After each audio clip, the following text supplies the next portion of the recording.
Okay, let's dive into the source material you sent over. It's a news report focusing on what's been happening in Los Angeles. That's right. Protests and then this pretty significant federal response. Yeah, exactly. So our goal here is to unpack what this report says, key details, the timeline it gives. The statements, who said what. Right, and what the report sees as the main points of tension. So yeah, let's dig into this specific information stack together. Okay, so the report, it starts with protests across LA. Yeah, it kicks off right there.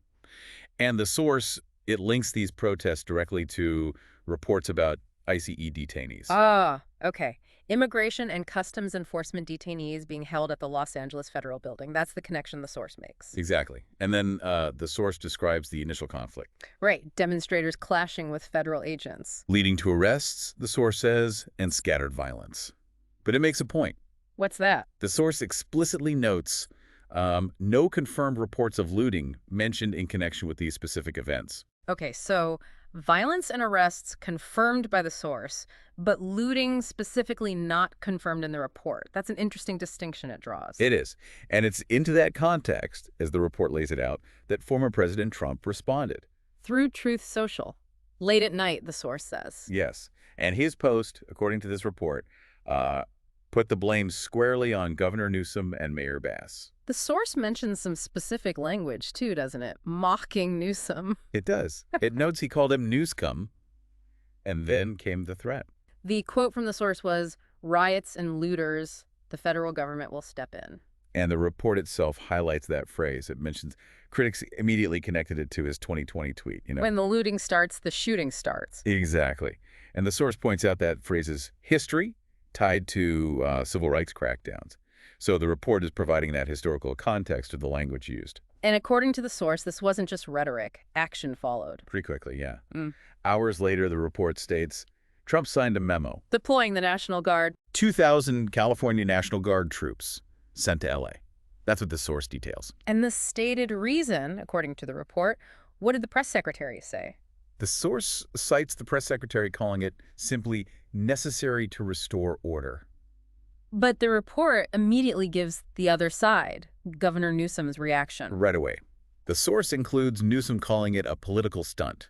And it even mentions his tweet, something like, "They want a spectacle? Don't give them one." That's the tweet reported in the source. So right there in the report, you see these very different high-level takes on the same action. Absolutely. And the source also touches on the views from the ground. What does it say there? It mentions protesters accusing ICE of, well, heavy-handed tactics. But then it also includes the federal agent perspective. Which is? That they're enforcing the law. So conflicting views there, too, as presented by the source. So pulling this all together from just this one report, it really emphasizes this rapid jump, doesn't it? From a local conflict to a major federal intervention, all wrapped up in some pretty intense political language. Yeah, the report seems as focused on the framing and the rhetoric as the events themselves. I think that's fair. And the source kind of leaves things hanging, posing these big questions at the end. Like, is this a preview, a potential second Trump term? Right. And the immediate question, will this move actually calm things down or, Pour gasoline on the fire. That's a phrase the source uses. Exactly. Those are the unresolved questions the report puts out there. So if we just look at the picture painted by the source, the timeline, the quotes, the opposing views it presents, you really see how the narrative shifts from the street level. Right up to this clash between state and federal authorities and their narratives.